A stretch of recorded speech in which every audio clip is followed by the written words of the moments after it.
ဒီနေ့မှာစိန်အောင်ချီဖျားပင့်ကိုသမီးလေးတို့ဆိုပြမယ်နော်နမောတတဘဂဝါတောအရဟတောသမ္မာသမ္ဗုဒ္ဓတာအဲ့ဒါကို၃ခေါက်ဆိုရမယ်နော်နမောတတဘဂဝါတောအရဟတောသမ္မာသမ္ဗုဒ္ဓတာနမောတတဘဂဝါတောအရဟတောသမ္မာသမ္ဗုဒ္ဓတာအဲ့ဆိုရင်စာဆိုပြမယ်နော်တိချာလေးနားထောင်အင်္ဂိရတတဩနာယတာထာဟိတေတာယန္တိယောဝဇိယဝါဝိရောဇန္တိဇိနောမိထာတုတိတကေဒါတော့ပေါ့ပါဠိပေါ့နော်အနက်ကတော့မပါသေးဘူးအဲ့ဒါပြီးသွားရင်စိန်အောင်ချီဖျားပင့်ပြီးသွားရင်တို့ကနတ်ပင့်ရမယ်ပေါ့နော်အဲ့ဒါလေးကိုဆိုပြမယ်တမန္တာသကဝါလီတုအထရာကိသံတုဒေဝတာ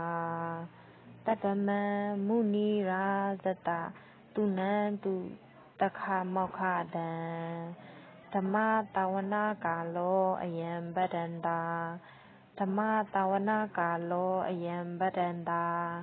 ဓမ္မတဝနာကာလောအယံဗဒန္တာအဲ့ဒါနတ်ပင့်တာနတ်ပင့်ပြီးသွားတော့တို့ဘာလို့ပါတယ်လောက်ကြမလဲဆိုတော့ဩဃတာဆိုကြမယ်ဒီဩဃတာအခုရေးထားတဲ့ဟာနဲ့တို့ဆိုတဲ့ဟာနဲ့တူမှာမဟုတ်ဘူးเนาะတို့ကဆိုနေကြပုံစံတိုင်းပဲတို့ဟာဆိုပြလိုက်မယ်ရေးထားတဲ့ဟာနဲ့တော့တိတ်တော့မတူဘောနည်းနည်းလေးကွဲလွဲတယ်ပေါ့เนาะအဲ့ဆိုရင်ဩဃတာမဆိုခင်မှာနမောတတကို၃ခါဆိုရမယ်နမောတတဘဂဝါတောအရဟတောသမ္မာသမ္ဗုဒ္ဓတာနမောတတဘဂဝါတောအရဟတောသမ္မာသမ္ဗုဒ္ဓတာ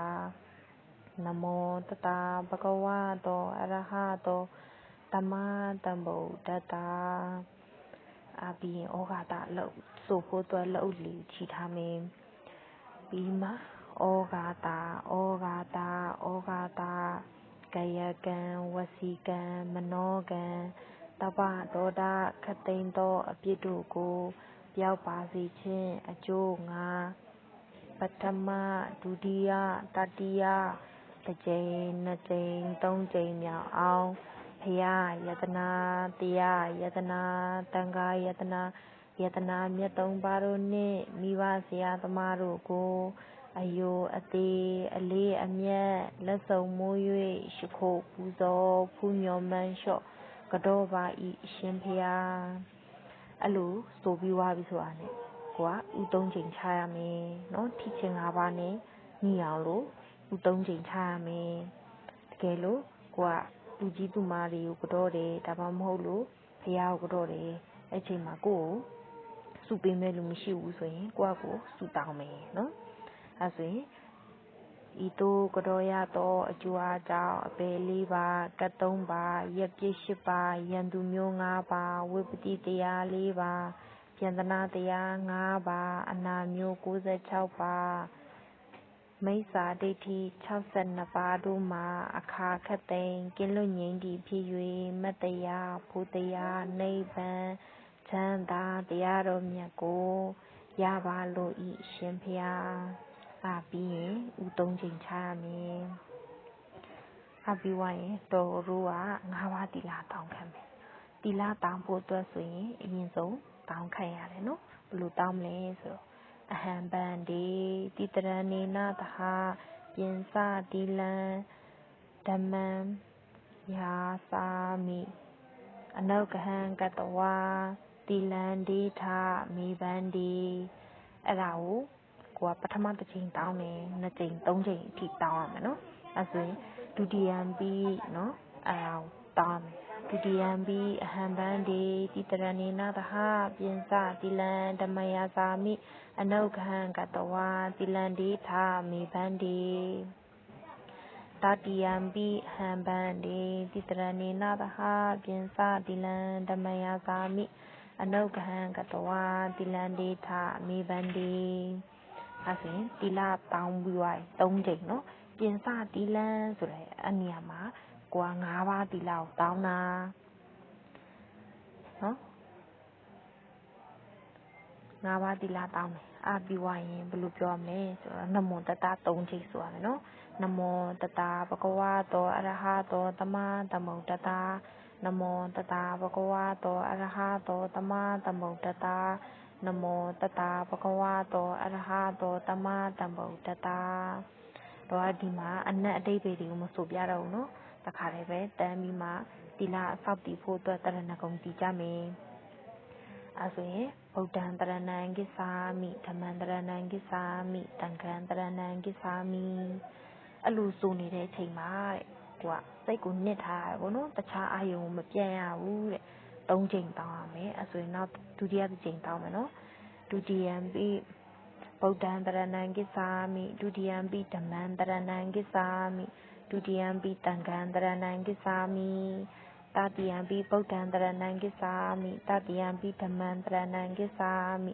တတိယံပိသံဃံတရဏံဂစ္ဆာမိဒါတော့အနက်အတိတ်ကိုတော်တော်အားထပ်ပြီးမှမဆိုပြတော့ဘူးနော်အဲဆိုရင်5ပါးသီလကိုဆိုကြမယ်အဲ့ဒီအရှိမပေါ့နော်မဆိုခင်မှာဒီကိုကဒါတောင်းပြီးသွားပြီလေတောင်းပြီးသွားပြီဆိုတော့အရှိမဘုံကြီးကလိုက်ဆိုပါလို့ပြောလိမ့်မယ်ဒါပေမဲ့ကိုကဘုံကြီးနဲ့မှမဟုတ်ဘူးကိုအိမ်မှာပဲဖြစ်ဖျားမှာပဲဖြစ်သွားရှိခိုးတဲ့ခါကျရင်ကိုကအဲ့ဒါတောင်းပြီးသွားပြီဆိုရင်ကိုပဲဆူလာလို့ရပြီနော်ပါဏာတိပါတာဝေရမဏိတိတ်ခါပရံသမာဓိယာမိအဲ့ဒါကတတဝါဤအသက်ကိုတဲ့တက်ချင်မှရှောင်ချင်ပါဤအဲ့ဒီတိတ်ခါပုဂ္ဂိုလ်ရှောင်ချင်ပါဤနော်ဒုတိယတစ်ခုကအာဒိနာဒါနာဝေရမဏိတိတ်ခါပရံသမာဓိယာမိသူတစ်ပါးဤပစ္စည်းကိုမတရားယူခြင်းမှရှောင်ခြင်းပါဤသူများပစ္စည်းကိုခိုးယူတာမတရားရယူခြင်းမှရှောင်ခြင်းပါဤလို့ပြောတာဒီနေရာမှာတော်တော်ပြောပြချင်တာအာဒိနာဒါနာအဲ့လိုဆိုမှရမယ်နော်တချို့ကမာပြီးမှဆိုကြတယ်အာဒိနာဒါနာဆိုအဲ့ဒါမာတယ်နော်ဘယ်လိုမျိုးမာလဲဆိုတော့အာဒိနာဒါနာဆိုဒီရဲ့သူများပစ္စည်းဥစ္စာကိုမတရားယူခြင်းမှရှောင်ခြင်းမှဤလို့ပြောလိုက်တာအာဒိနာလို့ပြောလိုက်တာကကျတော့ကိုကဒီရဲ့ဒါရှောင်မယ်ဆိုတဲ့ဟာကိုငါမရှောင်ဘူးလို့ပြန်ပြောလိုက်တာ ਨੇ တူသွားတယ်အနက်အတိတ်ပဲအဲ့လိုမျိုးဖြစ်သွားတယ်အားကြောင့်ဒီရဲ့အာဒိနာဒါနာကိုတိချာလေးဆိုရမယ်နောက်တစ်ခုကကျတော့ကာမေတုမိစ္ဆာသရာဝေရမဏိတိတ်ခါပဒံသမာဓိယာမိကာမဂုဏ်တို့၌မာရဲစွာကျင့်ခြင်းမှရှောင်ခြင်းမှဤဒါကကျတော့တမီးလုံးငငယ်လေးတွေကကျတော့ဒါဒီအကြောင်းတွေကသိမသိဘူးပေါ့နော်ဒါပေမဲ့ဒီတိုင်းပဲဆိုလိုက်လို့ရတယ်နောက်တစ်ခုကကျတော့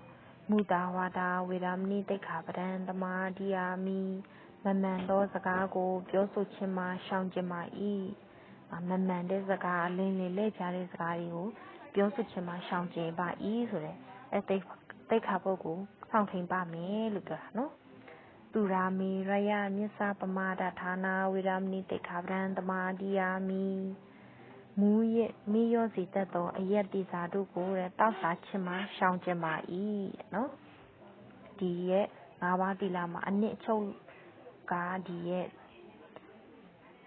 5ခုမြောက်ပေါ့နော်သူရာမေရယမြစ္ဆပမာဒဌာနာဝိရာမိတိတ်ခါပဒံသမာဓိယာမိဆိုတဲ့ဒီတိတ်ခါပုဂ္ဂိုလ်ကတဲ့တော်တော်လေးကိုအရေးကြီးတယ်တဲ့ဒီရဲ့တိတ်ခါပုဂ္ဂိုလ်ရှောင်နိုင်ထိန်းနိုင်နေဆိုရင်အပေါ်ကစောင့်တည်ခဲ့တဲ့4ခုကတဲ့စောင့်တည်ဖို့လွယ်တယ်တဲ့မဟုတ်ဒီတစ်ခုကိုမရှောင်ကျင်နိုင်ဘူးဆိုရင်တဲ့ကျန်တဲ့ဟာတွေကိုလည်းဖျောက်ဖျက်လွယ်နေတဲ့အဲ့လိုမျိုးဘုန်းကြီးတော်ဘာတို့မိန်ခဲ့တာပေါ့နော်မိမိတို့ပြန်ပြောပြတာပြီးပါပြီဆိုရင်ဒီရဲ့တိတ်ခါပုဂ္ဂိုလ်စောင့်ထိန်ပါမယ်လို့ပြောမယ်နော်အဲ့ဒါရဲ့သူဟာဘယ်လိုပြောမလဲဆိုတော့ဣဒံမေတိလံနဲ့ဒီတိတ်ခါပုဂ္ဂိုလ်စောင့်ထိန်ပါမယ်လို့ပြောနော်ဣဒံမေတိလံ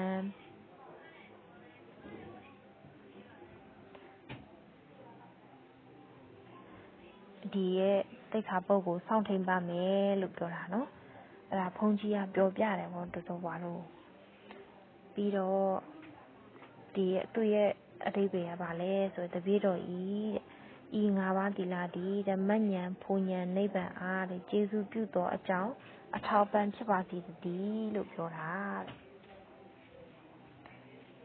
ဒါကရှုပါသီလကကျွန်တော်နောက်ကျမှပြောပြရမယ်နော်ပြီးသွားပြီဆိုရင်ဥ3ချိန်ချရမယ်